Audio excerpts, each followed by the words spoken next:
আপনার কি মনে হয় আমি কি করছি? আপনি বলবেন আমি প্রদীপ জ্বালাচ্ছি। সঠিক, কিন্তু প্রশ্ন হচ্ছে যে আমি কি আপনাকে বলেছি যে একে প্রদীপ বলা হয়? না। এই প্রদীপ কি নিজেই নিজের পরিচয় আপনাকে দিয়েছে? না। তাহলে আপনি কি করে জানলেন যে একে প্রদীপ বলা হয়? উত্তর হচ্ছে প্রকাশ, যে স্বয়ং জ্বলে অন্ধকারের মধ্যে সংসারকে পথ দেখায়, সেটাই প্রদীপ। যা নিরাশার মাঝে আশার আলো প্রদর্শন করে, সেটাই প্রদীপ। অপর দিকে আছে সাপ, যাকে না দেখেও তার ফনার আওয়াজ শুনেই লোকে ভয় পেয়ে যায়। তার মানে ব্যক্তির পরিচয় তার কর্মের দ্বারা পাওয়া যায়। তাই আপনার এটা বলার প্রয়োজন নেই যে আপনার পরিচয় কি। এটা আপনার কর্মই নিশ্চিত করবে যে লোকে আপনাকে প্রদীপ ভেবে ভালোবাসবে নাকি সাপ ভেবে ভীত হয়ে থাকবে। রাধা রাধা। মাকড়সারা ভীষণ পরিশ্রম করে এটা তৈরি করে, নিজের শরীরের রস দিয়ে এই জাল বনে। আপনি কি এটার উদ্দেশ্য জানেন? আসলে মাকড়সা এই জালে ছোট কীটপতঙ্গ ধরে তাদেরকে খাদ্যরূপে গ্রহণ করে। কিন্তু আপনি কি এই কথা জানেন যে একদিন মাকড়সা নিজেই নিজের জালে জড়িয়ে মৃত্যুবরণ করে থাকে? বলুন, কি করেন আপনি এই জাল দেখতে পেলে? দেখতে পেলেই মুছে ফেলেন এর অস্তিত্ব, তাই না? তেমনি অন্যদিকে পাখির বাসা, পাখিরাও ভীষণ পরিশ্রম করে এটা তৈরি করে। কিন্তু যদি পাখি একদিন এটা ছেড়ে চলে যায়, তাহলেও লোকে এটা নষ্ট করে দেয় না। কারণটা কি? এর কারণ হলো এর নির্মাণ জীবন সঞ্চারের জন্য করা হয়েছিল, নষ্ট করার জন্য নয়। তাই মনে রাখবেন, জীবনে আপনার পরিশ্রম যতই বেশি হোক না কেন, যদি আপনার লক্ষ্য শুভ না হয়, তাহলে আপনারও বিনাশ নিশ্চিত। তাই সৃজন করতেই থাকুন আর মুগ্ধ হয়ে বলুন রাধা রাধা। সময় কত বিচিত্র হয়। সময় আমাদের পক্ষে থাকলে আমরা নিজেদের রাজা মনে করে নিই,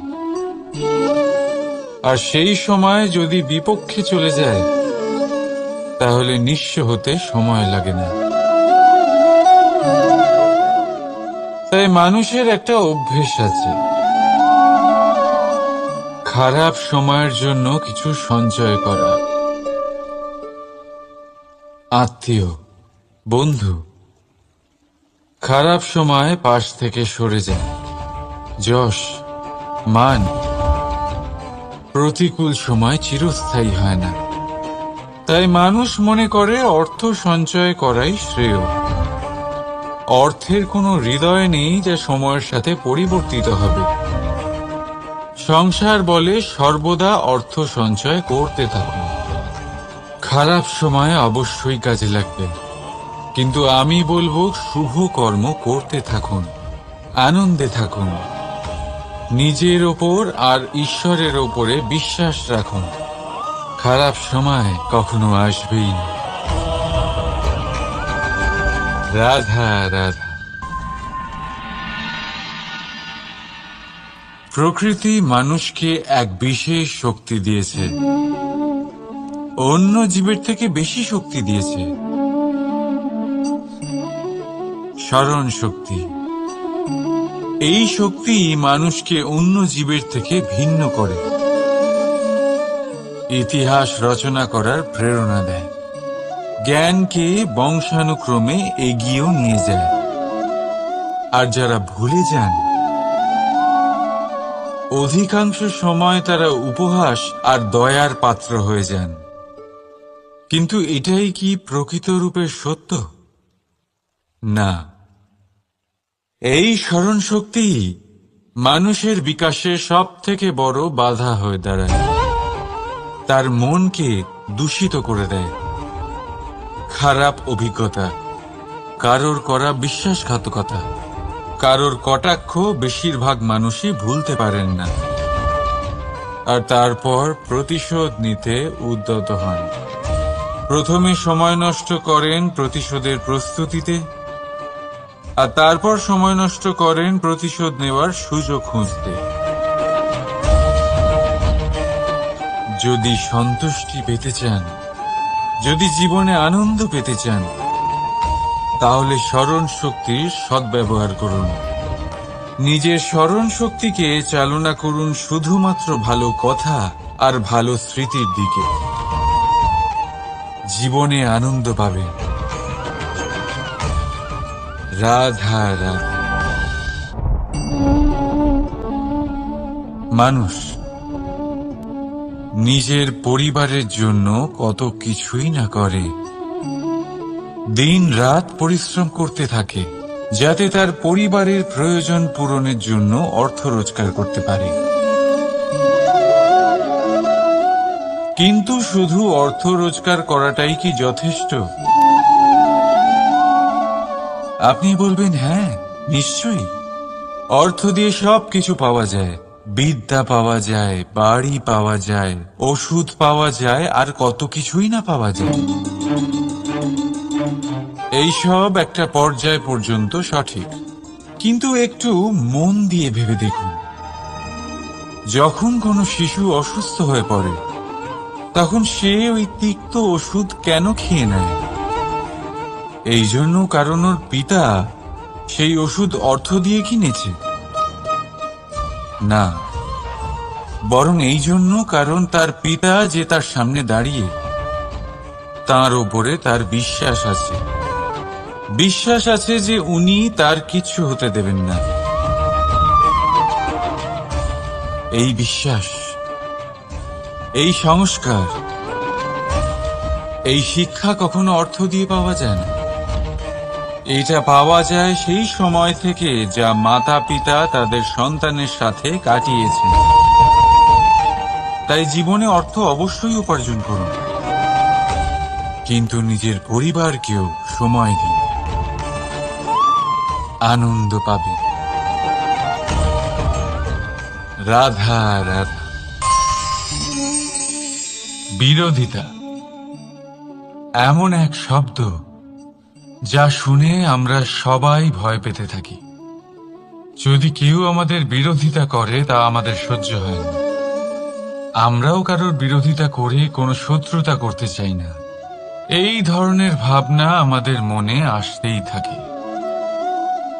কিন্তু বিরোধিতা, এই শব্দ আপনার শান্তির জন্য, আপনার সুখের জন্য কতটা গুরুত্বপূর্ণ তা আপনারা জানেন না।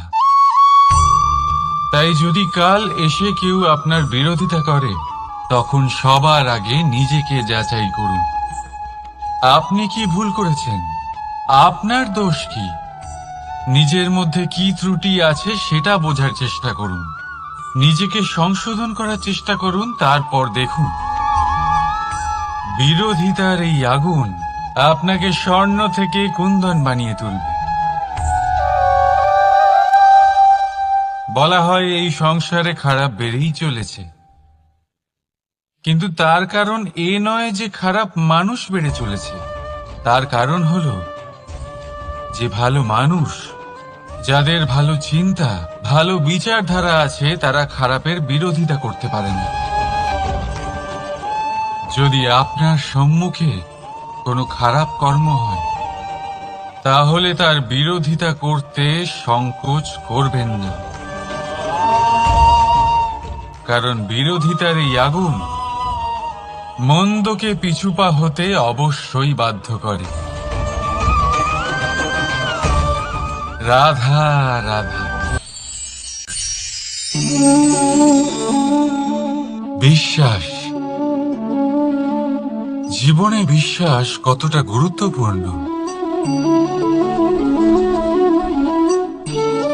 একজন স্ত্রী তার স্বামীর হাত ধরে যে কোনো জায়গায় যেতে পারেন, এর কারণ হলো বিশ্বাস। তার নিজের স্বামীর ওপরে বিশ্বাস আছে। যখন একজন মা তার ছোট বাচ্চাকে কোলে তুলে হাওয়ায় ওঠায়, তখন সেই বাচ্চা ভয়ভীত হয়ে যায় না।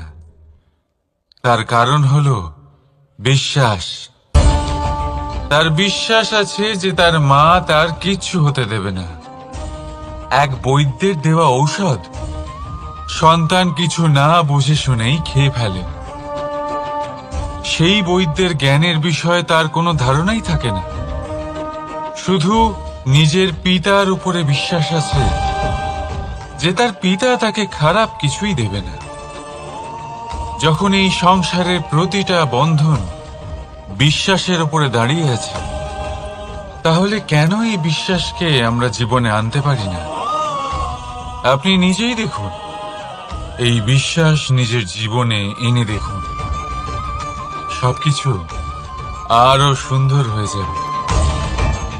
তাই ভালোবেসে বলুন, রাধা রাধা।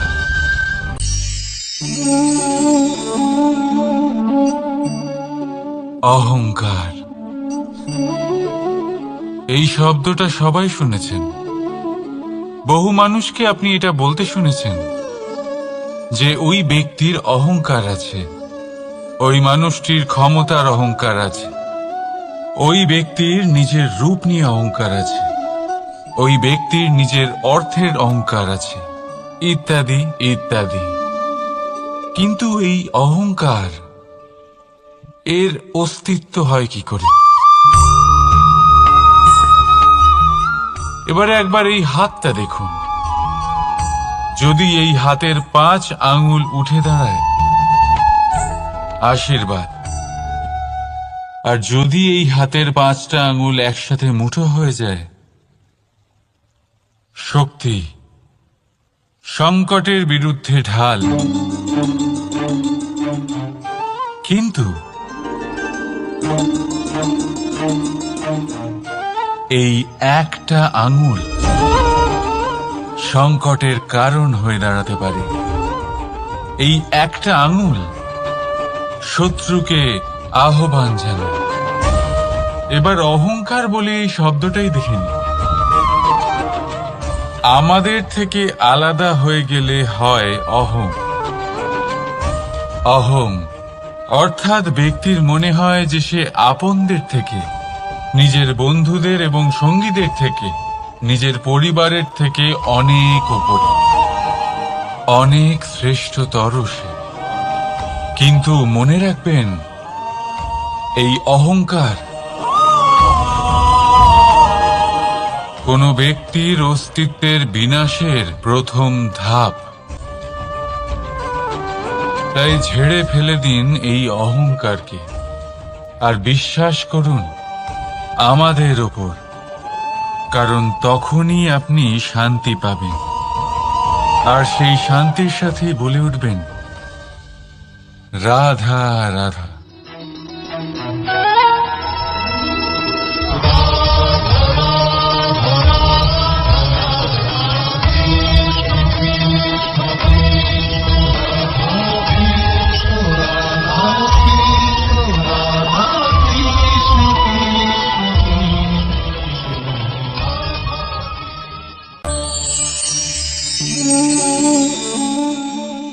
সাফল্য, যদি আপনাকে জীবনে সাফল্য পেতে হয়, তাহলে আপনি একাধিক মানুষ পাবেন যারা একাধিক উপায় বলবে আপনাকে সাফল্য পাওয়ার।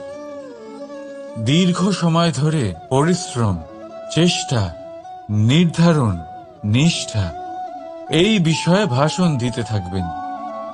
একাধিক রকমের উদাহরণ আপনার সামনে তুলে ধরবেন। কিন্তু আমার এটা মনে হয়, আমরা কেন সেই বিষয়ে কথা বলি না যা মানুষকে অসফল করে তোলে। শুধু দুটো ব্যাপার অসফল হওয়া নিশ্চিত করে। শুধু দুই ধরনের মানুষ বেশিরভাগ অসফল হন। প্রথম তারা যারা ভাবে অনেক কিছু কিন্তু কিছুই করে না, আর দ্বিতীয় তারা যারা অনেক কিছু করতে থাকে কিন্তু ভাবনা চিন্তা না করে।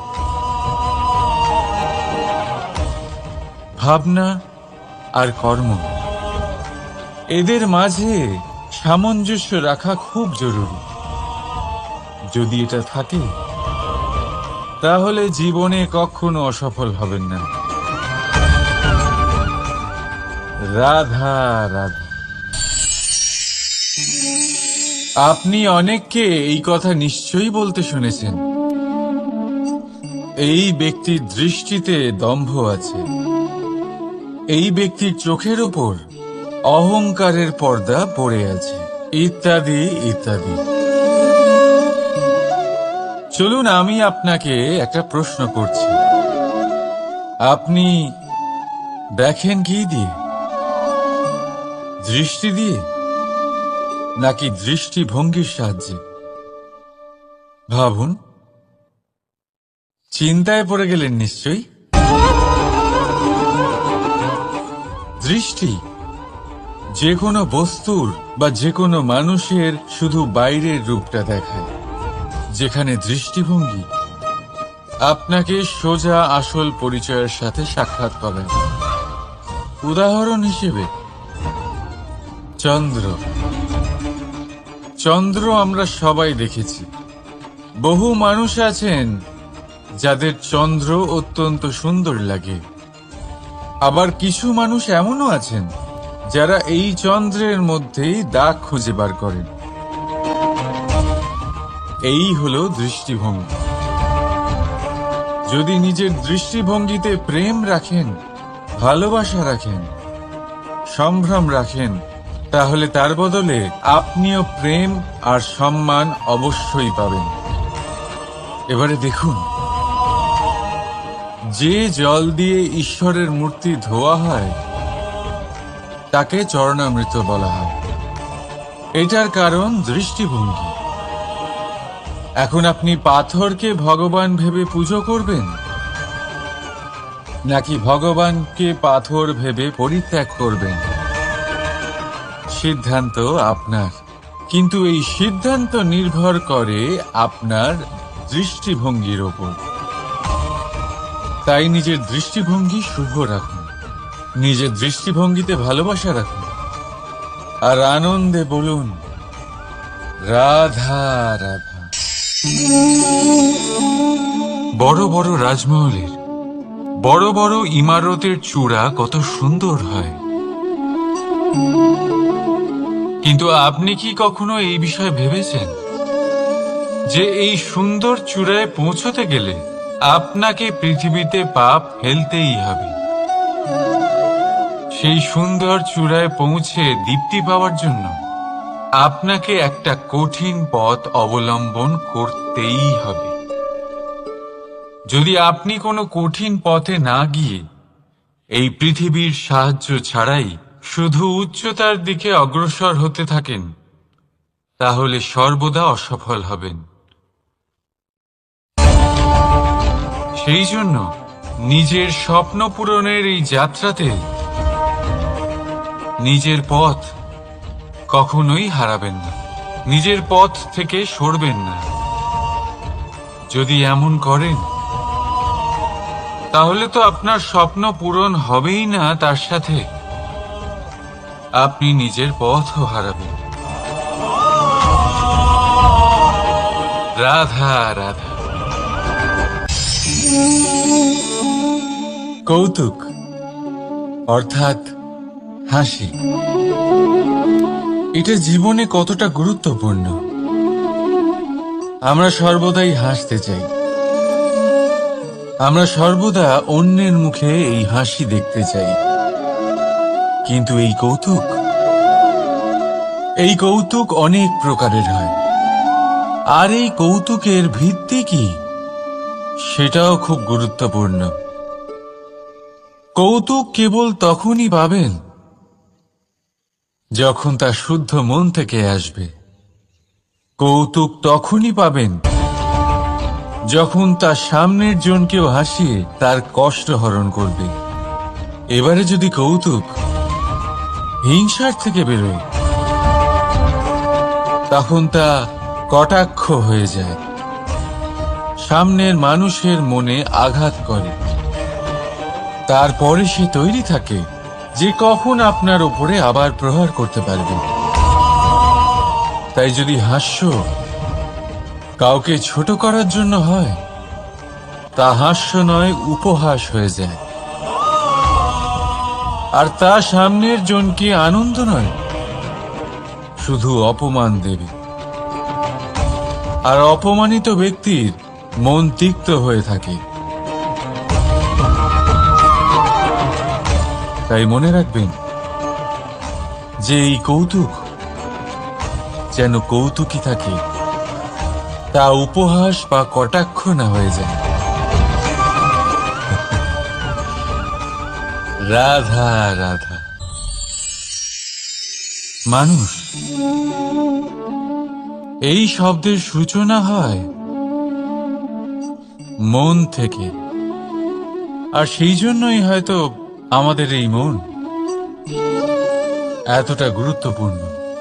এবারে দেখুন না, আমাদের মনই সবকিছু চালনা করে। মনই সেই যে কল্পনা করে, মনই সেই যা কল্পনাকে বাস্তবে পরিণত করার জন্য পরিশ্রম করতে আমাদের প্রেরণা যোগায়। মনই সেই যা লোভের জালে জড়িয়ে পড়ে। মনই সেই যা অভিমানের পর্দা দিয়ে ঢেকে যায়। আর এই মনই সেই যা আপনাকে বিনাশের দিকে টেনে নিয়ে যেতে পারে। কিন্তু যদি তা পরোপকার করার ইন্ধন পায়, তাহলে এমন কোনো মহান কাজ নেই যা আপনি করতে পারবেন না। কিন্তু এই মন কি? মানুষ একটা অত্যন্ত শ্রেষ্ঠ কর্ম করতে পারেন, সেটা হলো ভুলে যেতে পারা। আর সেটা বরদানের চেয়ে কম কিছু নয়। মানুষকে যখন কোনো কারণে নিজের প্রিয়জনদের থেকে দূরে যেতে হয়, তখন মনে দুঃখ জাগ্রত হয়। তিনি সেই দুঃখকে ভুলতে পারেন। কখনো কোনো সম্পর্ক থেকে যদি দুঃখ পেয়ে থাকেন, তখন সেই দুঃখকে ভুলতে পারেন। কিন্তু এই সংসারের প্রত্যেক আবেগ, প্রত্যেক বস্তু ভুলে যাওয়া উচিত নয়। বিশেষ করে আমাদের প্রিয়জন, আমাদের পরিবারের সদস্য। যখন এই সংসার থেকে ওনারা চলে যান, তখন যে সৎকর্ম ওনারা করেছেন, যে প্রেরণা ওনারা আমাদের প্রদান করেছেন, কখনো ভুলে যাওয়া উচিত নয়। যখন আপনি কোনো উঁচু স্থানে পৌঁছে যান, আপনি সাফল্য লাভ করেন, তখন সেই সকল বন্ধুদের ভোলা উচিত নয় যারা আপনার সাথে আরম্ভ থেকে ছিল, যারা সব সময় আপনাকে সাহায্য করেছে। আর সবথেকে গুরুত্বপূর্ণ কথা, আপনার বয়স যতই বৃদ্ধি পাক না কেন, মাতা পিতাকে কখনো ভুলবেন না। আপনি যতই বড় হন না কেন, আপনি তাদের সন্তানই থাকবেন। অভিজ্ঞতার দিক থেকে ওনাদের থেকে ছোটই থাকবেন। তাই সবসময় নিজের মাতা পিতাকে নিজের সাথে রাখুন, কখনো তাদের ভুলবেন না। সেই সকল ব্যক্তিদের ভুলে যাবেন না যারা দুঃখের দিনে আপনার সাথে ছিল, তবেই জীবনে সুখ পাবেন।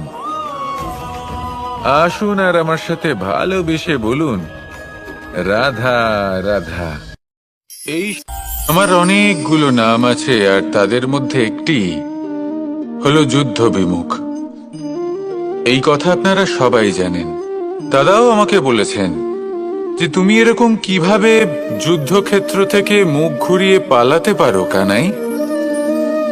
দেখুন, যেটা সময়ের দাবি ছিল আমি সেটাই করেছি। যদি আমি রণভূমি ত্যাগ করে না পালাতাম, তাহলে কে জানে কত সৈনিক নিজেদের প্রাণ হারাতেন, কে জানে কতগুলি পরিবার নিজেদের বাঁচার আশা হারাতেন, কে বলতে পারে হয়তো কত প্রাণী এই সংসার ত্যাগ করতেন। আর তাই কখনো কখনো যুদ্ধ বিমুখ হওয়াই শ্রেয়। কখনো জীবনের ক্ষেত্রেও এটা প্রযোজ্য। যদি দূরে চলে গেলে আপনার সম্ভাবনা বৃদ্ধি পায়, তাহলে দূরে চলে যান। দূরে চলে যান সেই সকল ব্যক্তিদের থেকে যারা কথায় কথায় আপনাকে অপমান করেন, আপনার নিন্দা করেন, আপনাকে বাধা দেওয়ার চেষ্টা করেন, আপনাকে ছোট করেন।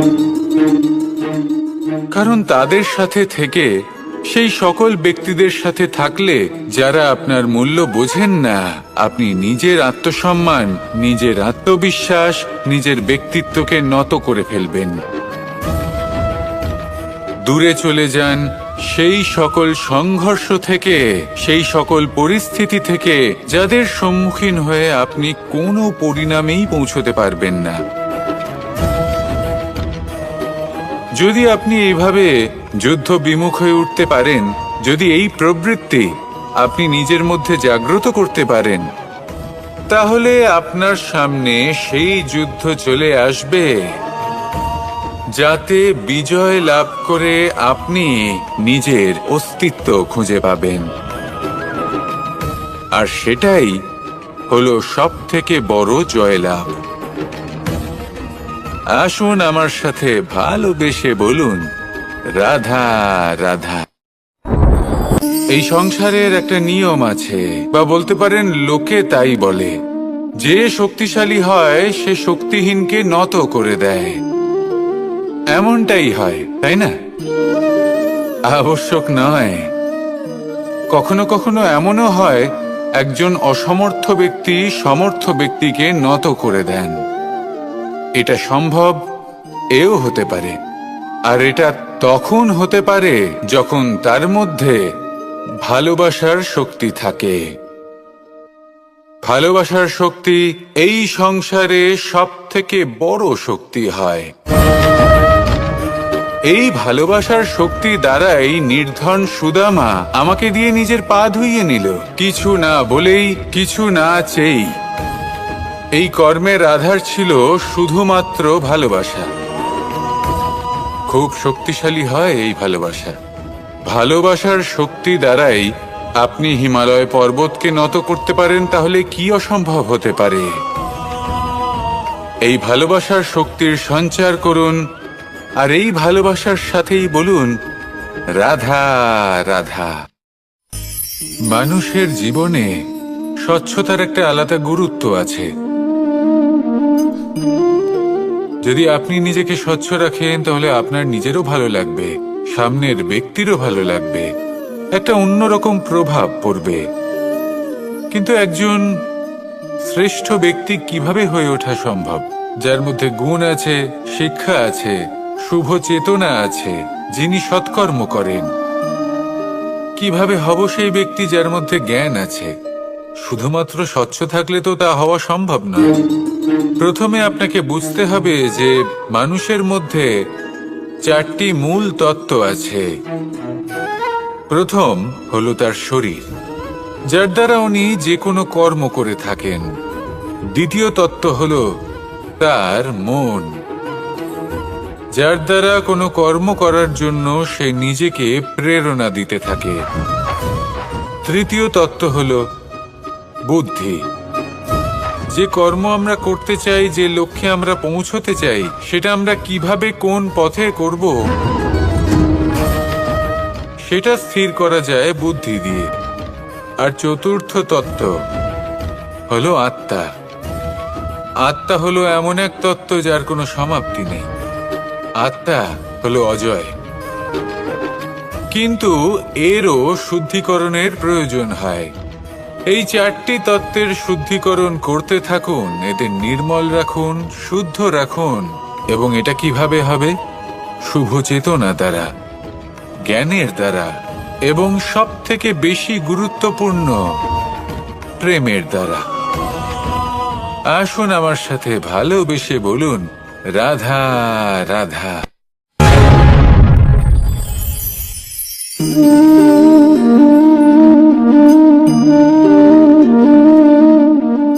জল এই সংসারের সমস্ত প্রধান তত্ত্বের মধ্যে একটি। এই জল যে কোনো জ্বালা দূর করে, আগুনকে নিভিয়ে দেওয়ার ক্ষমতা রাখে, অবিরল অবিচল ভাবে প্রবাহিত হতে পারে, একে কেউ বাধা দিতে পারে না। এর পথে বাধা সৃষ্টি করলে নিজের পথ নিজেই খুঁজে নেবে, বা সে নিজেই নিজের পথ বানিয়ে নেবে, কিন্তু কখনো থামবে না। এই জল হলো মহান, আর এর একটা মহান গুণ আছে, এর নিজস্ব কোনো রং নেই। কিন্তু যখন মেঘ থেকে বৃষ্টি রূপে পৃথিবীতে ঝরে পড়ে, তখন সমস্ত সংসারকে রঙিন করে তোলে। যেখানে খরা হয়েছে সেখানে শ্যামল করে তোলে, যে স্থান শ্যামল সেখানে ভিন্ন ভিন্ন প্রকারের পুষ্প ফুটিয়ে তোলে। এই জল, এই জলের মতন আমাদের হতে হবে। ওর যেমন কোনো রং নেই, আমাদেরও যেন কোনো অহংকার না থাকে। শুধু কর্মের এই ধারাতে বইতে থাকুন, এই সংসারের মঙ্গল করতে থাকুন, শ্রেষ্ঠ কর্ম করতে থাকুন। এই সংসারকে এটা বলার কোনো প্রয়োজন নেই যে আপনি কে। আপনি যদি কর্ম করতে থাকেন, তাহলে এই সংসার নিজে থেকেই আপনার মূল্য জানতে পারবে, আর তখন এই মন প্রসন্ন হয়ে বলবে, রাধা রাধা। একদিকে হলো আঙুর, আর অন্যদিকে কিশমিশ। দেখতে গেলে এই দুটোই সবারই খুব প্রিয়। শিশু হোক, যুবক হোক, বা কোনো বৃদ্ধ ব্যক্তিই হোক না কেন। আর দেখতে গেলে এই কিশমিশ, এটা আঙুর থেকেই আসে, তারই অন্য একটি রূপ।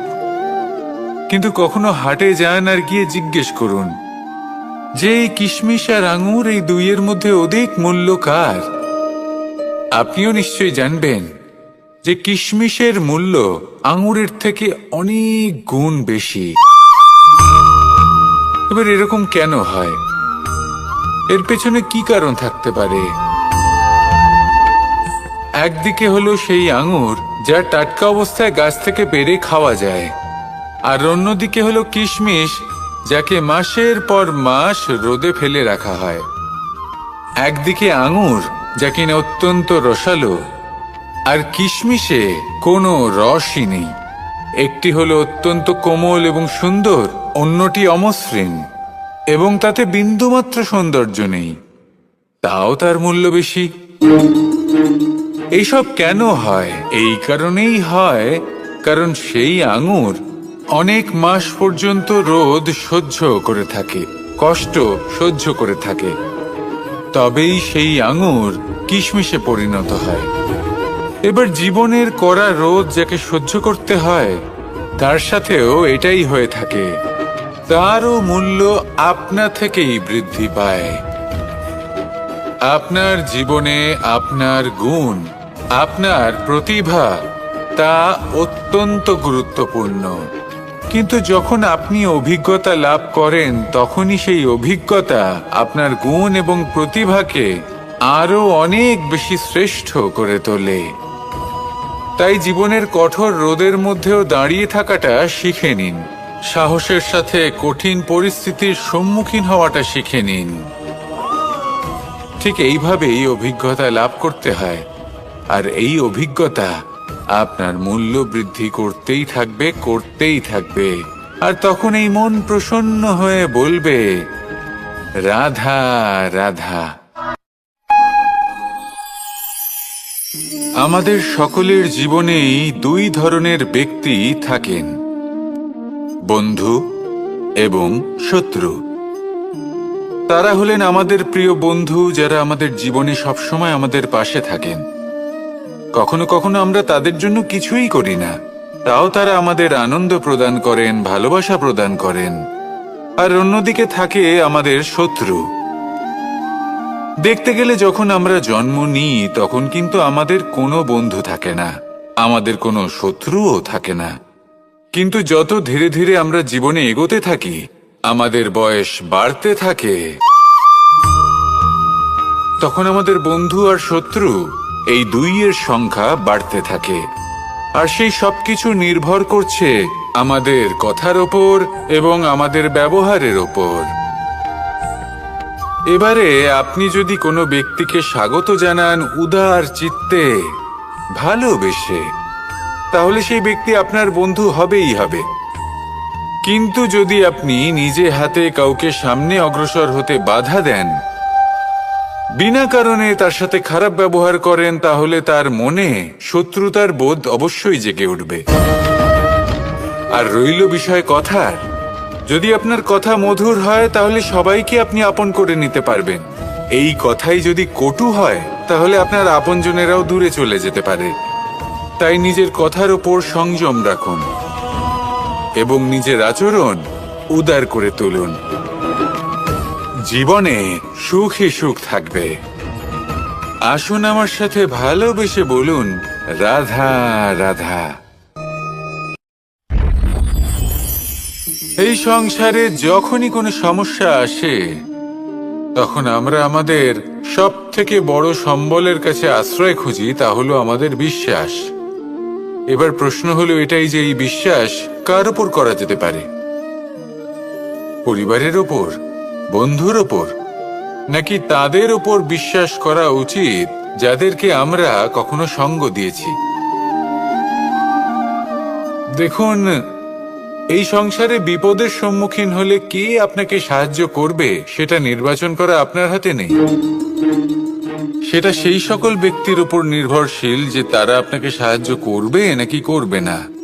অর্থাৎ যখনই কোনো বিপদ আসে, সর্বপ্রথম তার সম্মুখীন আমাদের নিজেকেই হতে হয়। আর তার জন্য প্রস্তুত থাকা প্রয়োজনীয়, সেই শক্তি, সেই সাহস অর্জন করা প্রয়োজনীয়। দেখুন, যখনই অন্ধকার আসে তখন সবার আগে কে আপনাকে ত্যাগ করে চলে যায়? আপনার নিজেরই ছায়া। এই অন্ধকারের সম্মুখীন হতে হয় অন্তরের প্রদীপের দ্বারা, অন্তরের আত্মা দ্বারা। তবেই আপনি অন্ধকারের ওপর জয়লাভ করতে পারবেন। সেই জন্য যে বিপদই আসুক না কেন, নিজেকে তার জন্য প্রস্তুত রাখা উচিত। সেই সাহস নিয়ে আসুন। এমন কোনো বিপদ নেই যে আপনাকে ভেঙে দিতে পারে। আসুন আমার সাথে ভালোবেসে বলুন, রাধা রাধা। এই সংসারে সব থেকে ভয়ানক এবং গভীর অন্ধকার কোনটা? সেটা যখন মেঘ সূর্যকে ঢেকে দেয় এবং সংসার অন্ধকারাচ্ছন্ন হয়ে ওঠে, নাকি তখন যখন সূর্যাস্তের সময় ঘনিয়ে আসে, সূর্য ঢলে যায় এবং এই সংসারে অন্ধকার ছেয়ে যায়, নাকি সেই অমাবস্যার রাত্রি যখন চতুর্দিকে ঘন অন্ধকার থাকে এবং চন্দ্রমার প্রকাশ কোথাও থাকে না? না, এই সংসারে সব থেকে বেশি ভয়ানক অন্ধকার হলো মানসিকতার অন্ধকার। মানসিকতা খুব গভীর একটা বিষয়। এই মানসিকতাই সত্যের রূপ ধারণ করে এবং আমাদের এই মানসিকতা এবং বিবেকে একটা সূর্য থাকে। যদি আমরা এটা জীবন থেকে বের করে ফেলি, তাহলে নিরাশা, হতাশা, অসফলতা এর এমন এক ঘন অন্ধকারে আমরা ফেসে যাব যে তার থেকে বাইরে বের হওয়া প্রায় অসম্ভব ব্যাপার হয়ে দাঁড়াবে। বড়ই কঠিন হয় সেই সময়। সেই জন্য ইতিবাচক মনোভাব থাকা খুব প্রয়োজনীয়। এটা ভাববেন না যে এটা আমার সাথে কেন হলো, এই সমস্যা কেন এলো, ওই ব্যক্তি আমার সাথে এটা কেন করলেন। এটা ভাবুন যে আমি জীবনে যে পরিস্থিতিতে দাঁড়িয়ে আছি তার থেকে আমি ঠিক কিভাবে বাইরে বেরোতে পারবো। যতই ঘন অন্ধকার থাকুক না কেন, খুব ছোট একটা প্রদীপের প্রকাশ আমাদের পথপ্রদর্শক হয়ে দাঁড়াতে পারে। আর আমাদের জীবনে এই ছোট্ট একটা প্রকাশ হলো আশা। এই আশার একটি কিরণ আমাদের অত্যন্ত গাঢ় অন্ধকারেও পথ দেখাতে পারে। তাই এই আশাকে সব সময় মনে প্রজ্বলিত করে রাখুন। গাঢ় থেকে গাঢ় অন্ধকারের সাথে, কঠিন থেকে কঠিনতর সমস্যার সাথে লড়াই করুন, সামনে এগিয়ে চলুন আর আমার সাথে ভালোবেসে বলুন, রাধা রাধা।